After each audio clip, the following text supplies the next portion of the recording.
Salam, senang sekali saya bisa menjumpai Bapak Ibu dan Saudara semuanya, terkhusus keluarga Shalom. Saya percaya bahwa kita semuanya adalah orang-orang yang diberkati oleh Tuhan. Sekali lagi, kita akan diberkati juga oleh kebenaran firman Tuhan yang memerdekakan kita, yang memberkati kita semuanya. Saya mau bagikan pada hari ini tentang bagaimana manusia yang terbatas dengan kuasa Allah yang terbatas yang kemudian terjadi pada hidup manusia. Yang saya mau bagikan adalah satu berkat firman Tuhan yang memberkati saya di Markus pasal yang ke-5 ayat yang ke-25 sampai ayat yang ke-29. Saya mau bacakan bagi Bapak Ibu dan Saudara semuanya. Adalah di situ seorang perempuan yang sudah 12 tahun lamanya menderita pendarahan. Ia telah berulang-ulang diobati oleh berbagai tabib sehingga telah dihabiskannya semua yang ada padanya. Namun sama sekali tidak ada faedahnya. Malah sebaliknya keadaannya makin memburuk. Dia sudah mendengar berita-berita tentang Yesus. Maka di tengah-tengah orang banyak itu, ia mendekati Yesus dari belakang dan menjamah jubahnya. Sebab katanya, asal ku jamah saja jubahnya, aku akan sembuh. Seketika itu juga berhentilah pendarahannya dan ia merasa bahwa badannya sudah sembuh dari penyakitnya. Kita melihat mujizat ini. Entah berapa kali saudara ketemu dengan cerita firman Tuhan ini, dan saya berpuluh-puluh kali ketemu dengan firman Tuhan ini, dan saya selalu diberkati dengan bagian firman Tuhan ini. Sekali lagi hari ini saya mau bagikan kepada saudara semuanya sebuah berkat. Bagaimana manusia dalam semua keterbatasannya baru kemudian ketemu dengan kuasa Allah yang tidak ada batasnya. Dan itu yang dialami oleh wanita yang sakit pendarahan ini. Ini sebuah cerminan untuk hidup kita semuanya. Bagaimana hidup manusia adalah kehidupan yang serba terbatas. Sebenarnya ada bagian di mana kita selalu berkata, ada bagian-bagian yang kita tidak bisa. Tapi kemudian satu waktu ternyata kita menyadari bahwa ada kuasa Allah yang tidak terbatas, yang siap bekerja di dalam hidup kita semuanya. Nah, kita melihat bagaimana wanita yang sakit pendarahan yang kemudian mengalami kesembuhan adalah cerminan kehidupan kita semuanya yang terbatas, tapi kemudian ketemu dengan kuasa Allah yang tidak terbatas. Dengan kita melihat mujizat pada wanita yang sakit pendarahan ini, kita akan melihat manusia yang terbatas dengan imannya kemudian mengubah segala keterbatasan manusia itu. Yang pertama, mari kita akan lihat ceritanya tentang bagaimana manusia yang terbatas. Manusia itu punya keterbatasan apa saja. Itu ditunjukkan keadaan yang dialami oleh wanita yang sakit pendarahan ini. Ayat yang ke-28. Adalah di situ seorang perempuan yang sudah 12 tahun lamanya menderita pendarahan. Ditunjukkan dengan bagian firman Tuhan ini, ada seorang yang sakit. Dikatakan sakit pendarahan. Jangka waktunya sudah cukup lama. 12 tahun lamanya. Dia orang yang mungkin punya harta, dia mungkin orang yang punya pamor bisa, orang yang punya reputasi mungkin bisa, tetapi ada bagian yang terbatas dalam hidupnya. Apa keterbatasannya? Dituliskan di sana, dia memiliki keterbatasan dalam hal kesehatan. Dituliskan 12 tahun lamanya sakit. Ini keterbatasan yang pertama. Keterbatasan di dalam kesehatan. Kemudian keterbatasan yang lain, apa itu? 12 tahun lamanya dia sudah sakit pendarahan. Baru kemudian dijelaskan, ia telah berulang-ulang diobati oleh berbagai tabib sehingga telah dihabiskannya yang ada padanya. Rupa-rupanya kalau melihat cerita ini, dia orang yang cukup berada. Tetapi kesakitan yang 12 tahun dengan banyak dokter yang sudah dikunjungi, mulai dokter spesialis, mulai dari yang biasa sampai yang sangat profesional, mungkin profesor, dikunjungi semuanya. Alkitab katakan sampai dihabiskan yang ada padanya. sehingga semuanya sudah tidak ada lagi. Sehingga sakitnya kemudian menyeret kepada keterbatasan yang kedua, keterbatasan finansial yang ada padanya sudah dihabiskan untuk pengobatan. Kemudian ada keterbatasan yang lain yang ada pada wanita ini. Keterbatasan apa itu? Dikatakan di sana ia adalah orang yang sakit pendarahan 12 tahun. Nah, perlu kita tahu bahwa sakit pendarahan itu termasuk golongan sakit yang dianggap orang itu najis. Alkitab katakan di dalam kitab Taurat bahwa seorang yang mengalami pendarahan yang mengeluarkan cairan dari dalam tubuhnya itu dianggap najis. Apapun yang disentuh itu najis. Jadi orang ini adalah golongan orang yang tidak bisa bertemu dengan banyak orang. Dia dianggap najis. Sehingga kemudian dia memiliki yang namanya keterbatasan sosial. Dia tidak bisa ketemu dengan banyak orang. Dia sangat membatasi pergaulan, atau bahkan bisa dibilang ia orang yang harus mengisolasi diri karena penyakitnya. Dia tidak bisa bergerak seperti kita yang bisa berteman dengan siapa saja, bertemu dengan siapa saja. Tidak bisa, karena hukum Taurat mengatur orang yang demikian itu najis. Kalaupun kemudian dia sembuh, dia harus datang kepada imam, dan kemudian apakah benar dia sudah sembuh, dan baru kemudian dia harus menyucikan diri, baru dia kembali ke pergaulan sosial. Dia mengalami yang namanya keterbatasan sosial. Dan yang keempat, keterbatasan apa lagi? Ya, keterbatasan yang lain adalah dia mengalami keterbatasan dalam tradisi. Apa itu? Karena dianggap najis, jadi dalam beberapa hal yang dia lakukan, khusus di dalam ibadah, itu dianggap tidak sah. Orang yang sedang dalam kondisi seperti ini dianggap tidak sah. Kalau ia beribadah dengan diam-diam, ibadahnya tidak sah. Apapun yang dilakukan tidak sah. Tradisi mengatakan bahwa ini orang yang sudah menjadi kelas yang terbuang, bukan menjadi kelas yang utama di dalam pandangan tradisi. Itu yang dialami oleh wanita ini.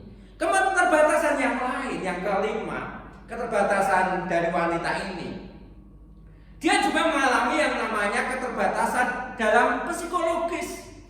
Karena apa? Kondisinya dijelaskan di ayat yang ke-25-26 itu. Dia itu sudah sakit. Sakitnya lama. 12 tahun. Coba bayangkan, seorang wanita mengalami penderitaan sakit pendarahan itu 12 tahun. Mungkin beberapa ibu, beberapa saudari seandainya mengalami kondisi dalam seminggu atau 2 minggu sudah susah luar biasa, sudah tidak bisa berbuat banyak luar biasa, tersiksa luar biasa. Bayangkan, ini 12 tahun lamanya. Apa yang ada dalam pikirannya? Dia mungkin di awal-awal masih punya rasa optimis, tetapi kemudian ketika ditunggu 1-2 bulan, 1-2 tahun kemudian, rasa optimis, rasa kerinduan untuk sembuh bisa saja kemudian sudah musnah, putus asa, karena lamanya waktu dia menderita. Kemudian kalau kita lihat, dia sudah berusaha untuk sembuh, datang kepada banyak tabib yang dikatakan di sana. Ia sudah mendatangi banyak orang-orang yang tabib, ia telah berulang-ulang diobati oleh berbagai tabib. Jadi berbagai tabib sudah ia coba untuk bisa menolong dari sakitnya, tetapi rupa-rupanya tidak juga berhasil. Baru kemudian Alkitab katakan bahwa usahanya untuk sembuh dengan biaya yang sangat diperlukan sudah sangat banyak. Berapa biaya yang sudah dikeluarkan untuk dia bisa sembuh? Alkitab dikatakan telah dihabiskan semua yang ada padanya. Jadi dengan nominal yang kita tidak tahu, yang kita tahu adalah nominal itu adalah habis semua yang pernah dimilikinya. Itu yang terjadi pada wanita itu. Kemudian apa yang kita lihat berikutnya? Apa hasil dari usahanya?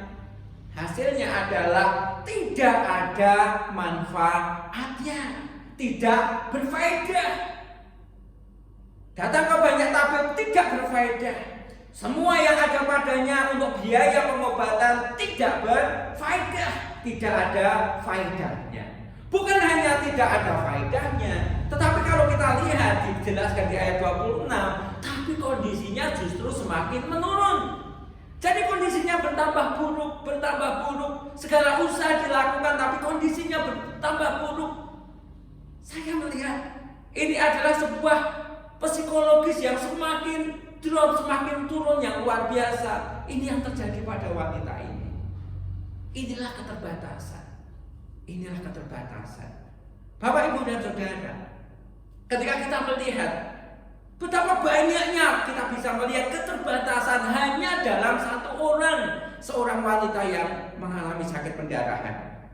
Baik keterbatasan kesehatan, finansialnya, keterbatasan sosialnya, keterbatasan di dalam pandangan tradisi, maupun keterbatasan secara psikologis, itu yang dialami. Hanya satu orang mengalami banyak keterbatasan itu. Bapak, Ibu, dan Saudara, ketika saya bayangkan ini, inilah manusia, inilah kita. Kita ini hidup di dalam keterbatasan. Segalanya serba terbatas. Kita tidak akan pernah menjadi orang yang semuanya serba sempurna. Ini menyadarkan kita semuanya. Mungkin kita punya finansial, tetapi mungkin kita punya kesehatan yang terganggu. Mungkin kita punya tubuh yang kuat, tubuh yang sehat, tetapi mungkin kita tidak memiliki finansial yang cukup. Kita mungkin sehat, kita mungkin punya finansial, tetapi ada bagian-bagian dalam pergaulan sosial kita yang mungkin kita juga bisa terganggu. Dan banyak hal yang bisa terjadi pada hidup manusia. Mungkin kalau kita introspeksi diri, kita lihat diri kita mungkin juga memiliki salah satu dari keterbatasan manusia seperti yang ada di dalam diri wanita yang sakit pendarahan ini. Atau mungkin bahkan kita memiliki lebih daripada satu, atau bahkan mungkin kita memiliki lima-limanya. Dan itu menyadarkan kita semuanya bahwa kita benar-benar manusia. Tidak ada satupun yang bisa merasa bahwa aku ini serba bisa, aku ini serba kuat, aku ini kalau tidak aku tidak bisa apa-apa, tidak akan terjadi apa-apa. Bapak, Ibu, dan Saudara, ini menyadarkan kita semuanya. Tapi nanti kita juga akan lihat keterbatasan manusia ternyata itu juga bisa membuat manusia itu ada di jurang psikologis yang luar biasa, dan itu yang dialami oleh wanita ini. Dan kalau itu terjadi pada hidup kita, mari sekarang kita akan lihat bagaimana Allah dengan kuasa yang tidak terbatas bisa mengangkat seorang dari serba keterbatasan itu. Kita akan lihat. Sekarang kita melihat bagaimana iman itu bisa menjadi pengubah dari segala keterbatasan manusia. Ayat yang ke-27 sampai 29 saya mau bacakan untuk saudara semuanya. Dia, wanita itu, sudah mendengar berita-berita tentang Yesus. Maka di tengah-tengah orang banyak itu, ia mendekati Yesus dari belakang dan menyamar jubahnya. Sebab katanya, asal ku jamah saja jubahnya, aku akan sembuh. Seketika itu juga berhentilah pendarahannya, dan ia merasa bahwa badannya sudah sembuh dari penyakitnya. Haleluya, luar biasa. Sebuah hasil yang luar biasa. Hasil dari apa? Hasil dari iman. Coba kita lihat. Dia memang punya segala keterbatasan. Saya tadi temukan 5 keterbatasan melekat di dalam wanita ini. Tetapi kalau kemudian kita lihat ayat yang ke-29, ada bagian yang semuanya kemudian diangkat oleh Tuhan. Dan dia menjadi orang yang sama sekali baru. Dan itu dimulai dari imannya. Mari kita akan sekarang melihat iman. Dari mana iman ini timbul? Di Roma pasal yang ke-10 ayat 17 berkata bahwa iman timbul dari pendengaran, dan pendengaran karena firman Kristus. Dan itu tepat apa yang dikatakan oleh firman Tuhan itu. Ayat 27, dia sudah mendengar berita-berita tentang Yesus. Maka di tengah-tengah orang banyak itu ia mendekati Yesus. Ia sudah mendengar. Apa yang didengar tentang Yesus menumbuhkan imannya. Dia mendengar bahwa Yesus menyembuhkan orang yang sakit, orang yang buta, orang yang tuli, orang yang timpang dibuat bisa berjalan dengan tegak, orang yang bongkok kemudian disembuhkan, orang yang kerasukan dilepaskan, dan itu yang terjadi. Itu didengar. Pendengaran akan semua hal tentang Allah, tentang keajaiban Allah, yang kemudian itu menumbuhkan imannya. Iman timbul dari pendengaran. Bapak, Ibu, dan saudara semuanya, iman kita timbul dari apa yang kita dengar. Hari-hari ini kita dengar apa, dan itu yang akan membuat iman kita seperti apa. Kalau hari-hari ini saudara yang saudara dengar adalah tentang resesi, yang kita perhatikan adalah tentang keadaan-keadaan yang memburuk, pandemi yang menghancurkan bangsa-bangsa, ekonomi hampir semua negara, itu mungkin bagian yang kemudian akan ada di dalam hati kita. Tetapi contoh dari apa yang dikatakan oleh firman Tuhan lewat wanita ini, dia mendengar tentang Tuhan, mendengar tentang apa yang dilakukan oleh Tuhan, dan itu yang kemudian menimbulkan imannya. Iman yang timbul di dalam hatinya kemudian membuahkan sebuah deklarasi iman. Apa deklarasi imannya? Dikatakan di sana, ia berpikir, ia berkata dalam hatinya, asal ku jamah saja jubahnya, aku akan sembuh. Itu deklarasi imannya. Jadi dalam hatinya, dalam imannya, kalaupun Tuhan Yesus tidak tahu, tapi kalau aku bisa sentuh saja ujung jubahnya, aku akan sembuh. Dia tahu pada Yesus ada kuasa. Dalam semua aspek hidup Yesus penuh kuasa. Tangannya penuh kuasa, dan semua yang ada pada Yesus, semua atributnya penuh kuasa, dan itu yang kemudian menjadi imannya. Sehingga dia punya deklarasi, asal aku jamah jubahnya, asal aku kemudian dapatkan dia, aku akan sembuh. Kemudian langkah imannya seperti apa? Alkitab katakan ia mendekati Yesus dari belakang, dan kemudian sesuai dengan apa yang menjadi deklarasi imannya, ia jamah jubah Yesus. Dan apa kuasa iman, hasil iman itu? Seketika penyakitnya sembuh. Ini luar biasa. Dia punya iman. Imannya berasal dari pendengaran. Iman itu kemudian dideklarasikan. Iman itu kemudian membawa dia mengambil langkah-langkah iman. Baru kemudian dia bisa merasakan ada hasil dari iman yang kemudian dia bisa rasakan. Bapak, Ibu, dan saudara semuanya, ini untuk kita semuanya. Saudara mungkin berpikir bahwa saudara adalah orang yang terbatas, dan saya hanya berkata bahwa ya, manusia kita terbatas. Kita manusia yang penuh dengan keterbatasan. Tetapi rupa-rupanya dari pengajaran ini, keterbatasan kita akan bisa Tuhan tutup asal kita punya iman. Tuhan mampu mengatasi tiap-tiap keterbatasan kita asal kita punya iman. Iman wanita ini menyelesaikan apa yang ada di dalam hidupnya. Asal aku dapatkan Yesus, asal aku jamah jubah Yesus, aku beres, aku sembuh, aku bisa seperti orang yang normal, dan itu bisa. Kalau ini deklarasi iman kita, percayalah, langkah demi langkah yang kita bisa buat dalam hidup kita, yang kita mau lakukan dalam hidup kita, kita akan dibawa terheran-heran karena kita dibawa pada keadaan-keadaan seperti yang kita imani. Wanita ini memiliki keterbatasan kesehatan, keterbatasan finansial, keterbatasan sosial, keterbatasan dalam pandangan tradisi, keterbatasan dalam psikologis kejiwaannya, semuanya dalam keterbatasan. Saya mau berkata, di keterbatasan yang mana yang saudara hari ini ada? Di tempat mana itu menjadi keterbatasan kita? Dan itu mungkin membuat kita menjadi orang yang tidak berani berharap banyak.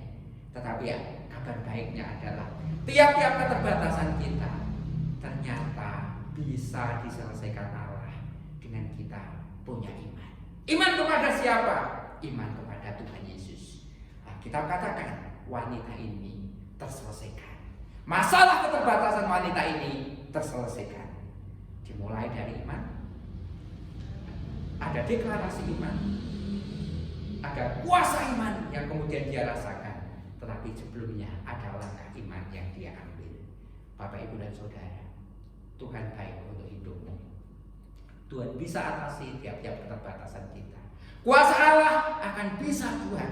Kita bisa menikmati bagian-bagian yang dimana sepertinya kita tidak mungkin, tapi bagi Allah selalu mungkin. Tetapi perlu kita tahu, untuk iman dalam hidup kita, iman kepada Yesus, dapatkan Yesus, dapatkan Dia, cukup untuk menjamin hidup kita semuanya.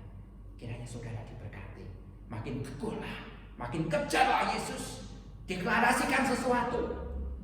Kalau wanita ini mendeklarasikan, asal ku jamah saja jubahnya aku sembuh. Saudara punya deklarasi iman dalam hidupmu, seperti yang mau saudara katakan, pribadi lepas pribadi, dan lakukan seperti apa yang saudara deklarasikan, dan pasti jadi. Tuhan Yesus memberkati kita. Tuhan Yesus dekat dengan hidup kita, dan Tuhan siap selesaikan apa yang menjadi kebebasan kita semuanya. Tuhan memberkati. Sama berdoa untuk saudara semuanya. Bapa Allah kami yang baik, terima kasih firman-Mu sudah kami dengar. Firman-Mu membawa kami untuk kami boleh mengerti. Kami adalah orang-orang yang terbatas. Kami ada keterbatasan-keterbatasan yang kami sendiri tahu. Tetapi kami sekarang meyakini lewat seorang wanita di mana dia memiliki semua keterbatasan, banyak keterbatasan dalam hidupnya. Tetapi pertemuan dengan Tuhan menyelesaikan semuanya. Imannya kepada Tuhan menyelesaikan semuanya. Saya juga percaya Bapak, ada bagian-bagian yang Tuhan mau selesaikan pada diri anak-anak-Mu semuanya. Dimanapun mereka berada hari ini Tuhan, dan menikmati bagian dari firman-Mu ini, sentuh hati mereka. Kalau mereka terbatas di dalam kesehatan mereka, jamah dan sembuhkan. Kalau mungkin mereka mengalami keterbatasan finansial mereka, hari ini mau datang kepada mereka, anak-anak-Mu sebagai Yehova Jireh, Allah yang menyediakan buat hidup mereka apapun yang mereka butuhkan. Kalau mungkin mereka punya keterbatasan dalam sosial, ada bagian-bagian yang tidak bisa mereka lakukan karena sesuatu. Hari ini Tuhan pulihkan hati mereka, pulihkan hubungan dengan siapapun juga, dengan orang-orang terdekat mereka, keluarga, mungkin mertua, mungkin ayah, mungkin saudara kandung, siapapun juga. Tuhan hari ini Kau bisa membuat pemulihan. Kami percaya Bapak, ada bagian-bagian di mana kami semuanya akan dipulihkan. Demikian juga kalau memiliki keterbatasan dalam pandangan tradisi atau psikologis, di mana mungkin kami sudah sangat putus asa, hari ini Tuhan buat sesuatu di mana kami semua mengalami semangat baru di dalam Tuhan. Terima kasih Bapak, jamah semua anak-anak-Mu dari tempat ini. Kami yakin ada kuasa yang Tuhan lepaskan untuk anak-anak-Mu ketika mereka datang menghampiri Tuhan, mendeklarasikan iman mereka dan melakukan iman mereka. Kami percaya Engkau Tuhan yang buat mereka merasakan kuasa dari iman itu. Terima kasih. Hormat kami, pujian kami kembalikan kepada Bapa di surga. Engkau sudah lakukan apa yang kami mohonkan di hadapan-Mu. Dengan iman kami menerimanya. Dalam nama Yesus kami berdoa. Haleluya. Amin.